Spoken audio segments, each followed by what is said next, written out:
Hi, my name is Rachel, and today we're talking about The Only Good Indians by Stephen Graham Jones.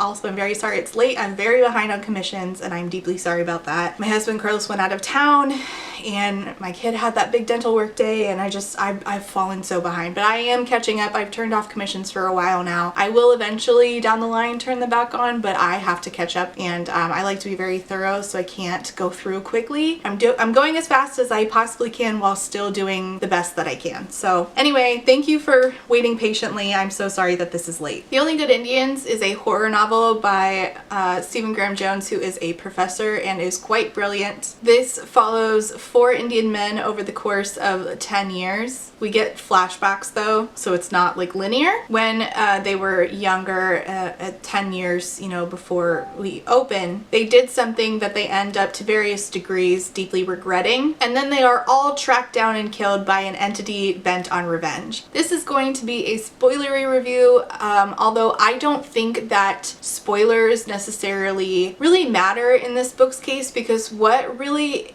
this book is about is listening to what Stephen Graham Jones is saying and also experiencing the way that he writes. Like, you can know what's going to happen, but the experience of it, it's sort of like riding a roller coaster. You know exactly what you're gonna get. It's the experience that you're there for. This book does a lot of things that are common in like traditional horror thrillers, like having like a final girl and having like super deeply gory scenes and like the revenge killer, like a killer coming back on the anniversary of a death to come haunt you. But what stands in contrast from other pieces of media here is simply Jones' writing in and of itself is so brilliant. The social commentary that he's making is so well done, and then also it just really makes you think, and also it's just an experience that you have to experience for yourself. Hello, it's me, Trash Can Rachel, once again coming to you extremely tired to say thank you for being a friend to my Therapy Bills patrons.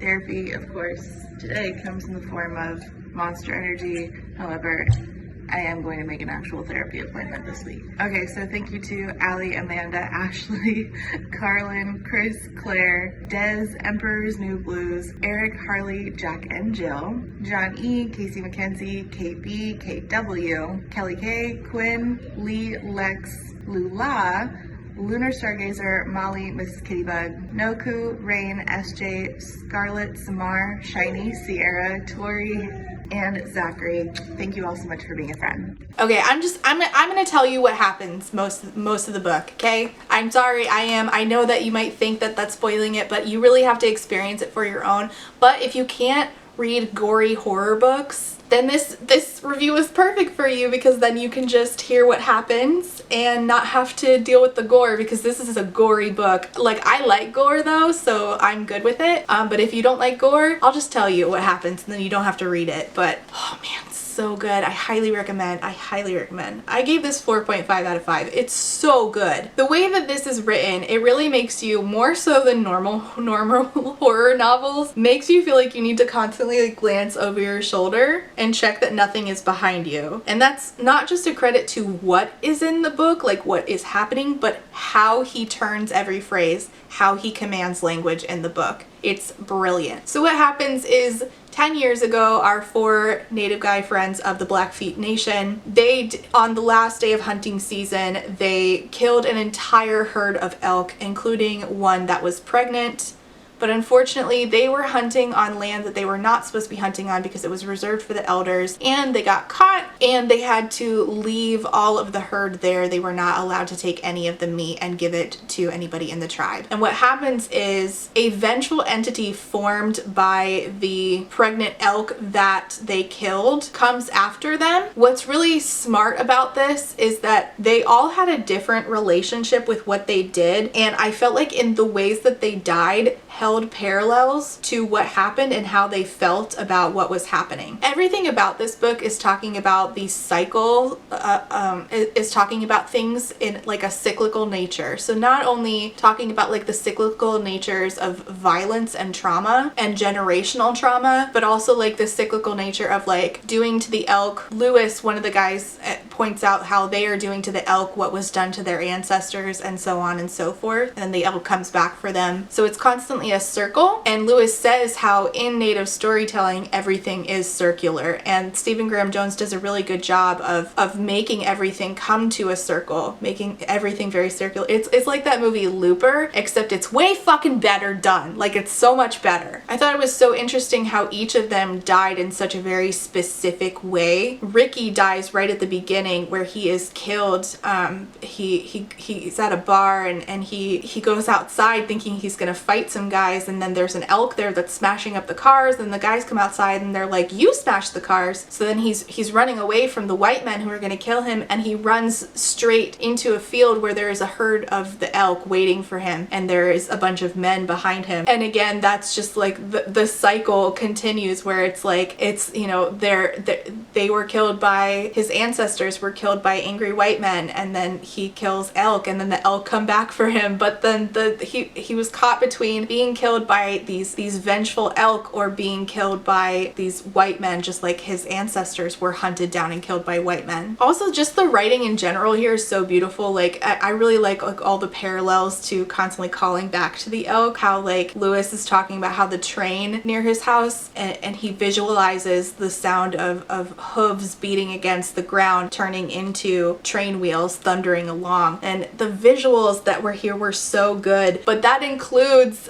gore, and a lot of it. So like a lot of like violence against other animals, by the way. So if you're sensitive to like dogs dying, don't read this, because there's a lot of dead dogs. This is a very vengeful spirit who is coming back and just killing everybody in the way, including animals. Dogs dying, horses dying, people dying. There was also like casual, like not funny haha, but funny generational trauma. At one point, one of the guys says he thinks he's shooting blanks, just like all the Indians fighting John Wayne. And I was like, wow, I have no words. The thing that really makes you think here is that they didn't necessarily do something so terrible, right? And isn't that a scary thought, that it might not be so terrible to us, but like, what if something, not the worst thing you had ever done, but what if something shitty that you did physically manifested and came back to haunt you and tracked you down? Isn't that fucking scary? And that's where like the genius of this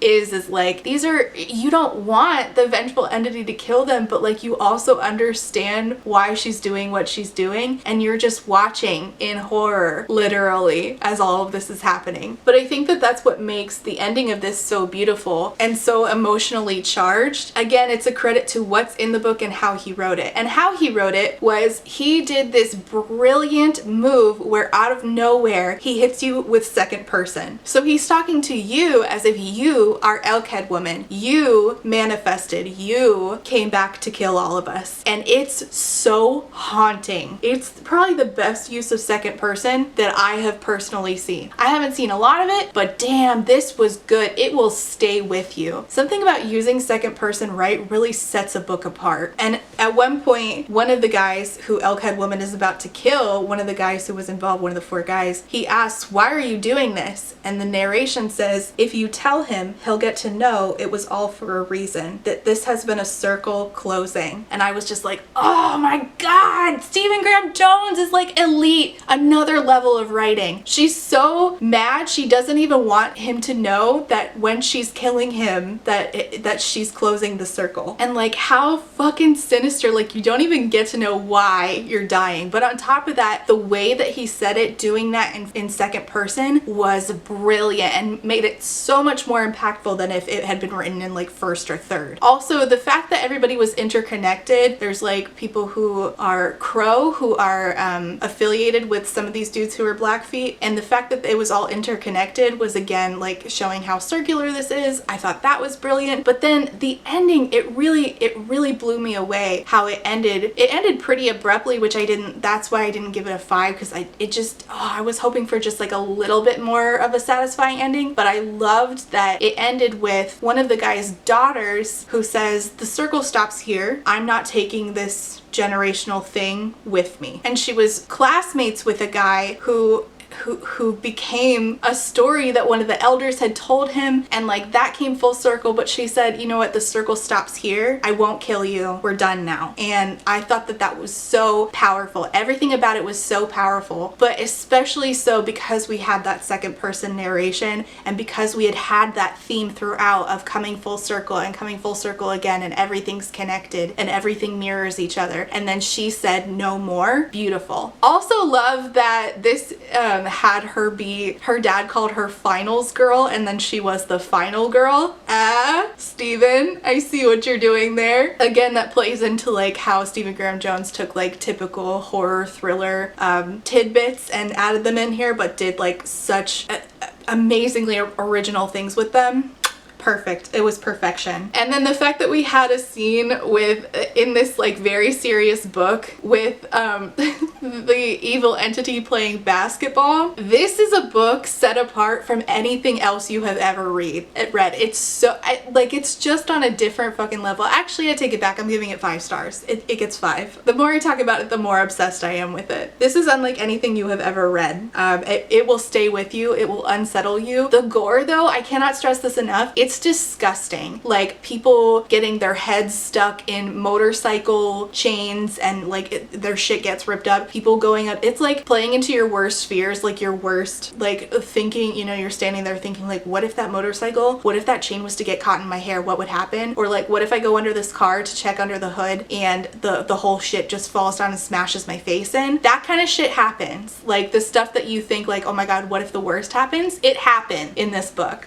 So like be prepared for gore, chunky gore. Anyway, I highly recommend for this book. Absolutely. It's a 5. Let's be serious. It's 5 out of 5. It's fantastic. It is doing things that other people are simply not doing. Stephen Graham Jones is way ahead of his time. He's brilliant. He seamlessly wove everything that he intended to do together and made a masterpiece, and I am in awe of it. It's so good. This is probably one of, if not the best horror novel I've ever read. Okay, thank you so much for commissioning this. I appreciate you. This was such a great read. I'm so appreciative that I got to read it. Let me know in the comments if you've read it. Like and subscribe, and I'll see you next time. Bye. Before I go, I have to say thank you for being a friend to my Potato Search Marks' patrons, and those are AM Angel, Abby, Aiden, Alexander, Alicia, Allison, Amanda, Amanda B, Andy, Angelica, Anita, Artie the Ninth, Ava, BB, Blythe, Ray, Brenda, Caitlin, Carlin, Catherine, Kathy, Cheyenne, Chris, CJ, Corwin, Corey, Darren, Deandra, Deborah, Diet Goth, Dorian, Douglas, Ebby, Eden, Elise, Elia, Ember, Emily, Ava, Faith, Grace, Gracie, Haley, Hannah C, Hannah T, Horror Goose, Ilianaka, India Inks, JT, Jen